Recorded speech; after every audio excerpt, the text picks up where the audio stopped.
आदमी बहुत गरीब परिवार से था। वह बहुत दिनों से नौकरी की तलाश कर रहा था, लेकिन उसे अपने शहर में नौकरी नहीं मिल पा रही थी।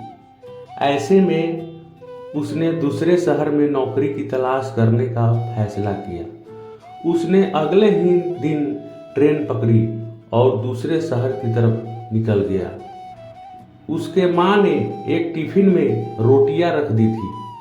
वह आदमी इतना गरीब था कि उसके घर में सब्जी नहीं बनती थी, क्योंकि सब्जियों के लिए पैसे नहीं थे। ऐसे में बस उसकी माँ ने रोटियां ही बनाई थी और उसको टिफिन में रख दी थी। जब उसको आधा सफ़र तय हो गया तो उसे भूख लगी। उसने टिफिन निकाला और रोटियां खाने लगा।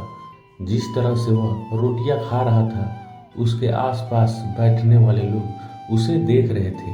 वह पहले रोटी तोड़ता, फिर टिफिन में घुमाता जैसे कि उस टिफिन में सब्जी हो, फिर निमाला बनकर उसे अपने मुंह में डालता। उसके माँ ने एक टिफिन में रोटियां रख दी थी। वह आदमी इतना गरीब था कि उसके घर में सब्जी नहीं बनती थी, क्योंकि सब्जियों के लिए पैसे नहीं थे। ऐसे में बस उसकी माँ ने रोटियां ही बनाई थी और उसको टिफिन में रख दी थी। उस आदमी ने जवाब दिया कि हाँ, मेरे पास केवल रोटी ही है, लेकिन इस टिफिन में रोटी घुमाकर यह सोचकर खा रहा हूँ कि मैं रोटी के साथ अचार भी खा रहा हूँ। दूसरे व्यक्ति ने पूछा, क्या इससे उसे आदमी को अचार का स्वाद आता है?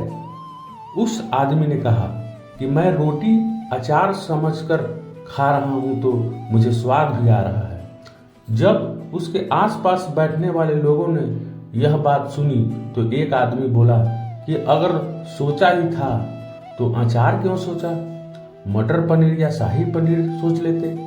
इस तरह तुम सब्जियों का भी मजा ले पाते। तो दोस्तों, इससे हमें यह सीख मिलती है कि बड़ा सोचो तभी सफलता बड़ी होगी। अगर आदमी के सपने बड़े होंगे तभी सफलता भी बड़ी होगी। इसके लिए आदमी को बड़ा सोचना होगा। जिंदगी में अगर कुछ बड़ा करना है तो आदमी को अपनी सोच बड़ी रखनी चाहिए।